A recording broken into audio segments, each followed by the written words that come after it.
Record গড়ার মধ্য দিয়ে শুরু হয়েছে ৩৭তম জাতীয় বয়সভিত্তিক সাঁতার প্রতিযোগিতা। মিরপুর জাতীয় সুইমিং কমপ্লেক্সে প্রতিযোগিতার উদ্বোধনী দিনে ২৪টি ইভেন্টের নিষ্পত্তি হয়। তার মধ্যে একটি নতুন জাতীয় রেকর্ড হয়। এর আগে ৪ দিনের প্রতিযোগিতার উদ্বোধন করেন সুইমিং ফেডারেশনের সহসভাপতি মিজানুর রহমান মিয়া ভাই। এ সময় সুইমিং ফেডারেশনের সাধারণ সম্পাদক মাহবুবুর রহমান শাহিন সহ অন্যান্য কর্মকর্তারা উপস্থিত ছিলেন। বালিকা ১৫ থেকে ১৭ বছর বিভাগে ১০০ মিটার ফ্রি স্টাইলে বিকেএসপির মাইশা আক্তার মিম নতুন জাতীয় রেকর্ড গড়েন। ২০১২ সালে গড়া আনসারের নাজমা খাতুনের রেকর্ড ভাঙেন তিনি। বিকেএসপির এই সাঁতারুর স্বপ্ন নিজের যোগ্যতা একদিন অলিম্পিকে প্রতিদ্বন্দ্বিতা করা। আমার অনুভূতি বলে প্রকাশ করতে পারবো না, কারণ আজকে ফার্স্ট আমার রেকর্ড, তা শুধু আমি একাই রেকর্ড করছি। আমার প্রকাশ করার মতো ভাষা আমি খুঁজে পাচ্ছি না।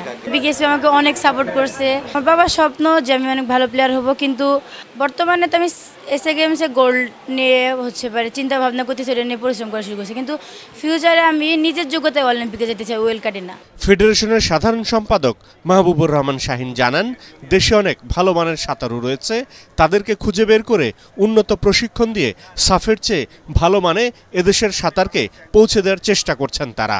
আশা বা এক্সপেকটেশনের চেয়ে বেশি সাঁতারু হয়েছে। তো আমি আনন্দিত ব্যক্তিগতভাবে যে অন্তত সাঁতার জগৎকে আমরা আবার ঘুম থেকে জাগাতে পেরেছি।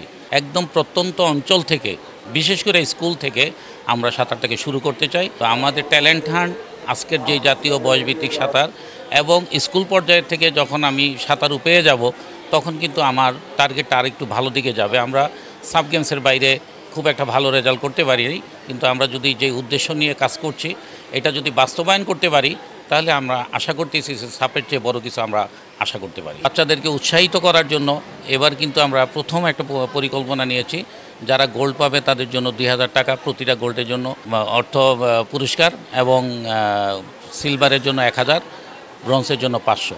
তা আমি মনে করি যে আমরা আসার পরে এই ৩.৫ মাসে আমরা এই পর্যন্ত ৩টি বড় টুর্নামেন্ট করেছি এবং ৩টিতেই আমরা আল্লাহর রহমতে সফলতা পেয়েছি। আগামী বছরের জানুয়ারি মাসে সাফ গেমস হওয়ার কথা রয়েছে। ফেডারেশনের সহসভাপতি বললেন, সাফ গেমসকে টার্গেট করেই কার্যক্রম শুরু করেছে ফেডারেশন। জানুয়ারিতে যেহেতু আমাদের সাফ টুর্নামেন্ট, আমরা সাফ লেভেলটা টার্গেট করে আমরা এগোচ্ছি। ট্যালেন্ট হান্ট একটা প্রোগ্রাম আমরা শুরু করেছি, কারণ ট্যালেন্ট হান্ট থেকে আমাদের কিছু ট্যালেন্ট বাছাই করতে হবে। প্রশিক্ষণের মাধ্যমে তাদেরকে আমাদের ওই লেভেলে নিতে হবে। অনেক বছর তো এইভাবে কাজ হয়নি, যেইভাবে কাজ আমরা শুরু করছি।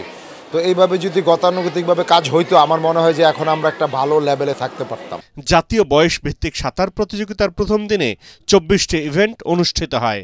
তার মধ্যে ১৭টি স্বর্ণ জিতে সবার শীর্ষে আছে বিকেএসপি।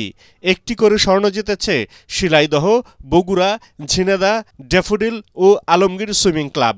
রাজশাহী ও বগুড়া জেলাও জিতেছে ১টি করে স্বর্ণপদক। এবারের প্রতিযোগিতায় ৮০টি দলের প্রায় ৫৫০ জন সাঁতারু অংশ নিচ্ছে। পরাগ আরমান, এটিএন বাংলা, ঢাকা।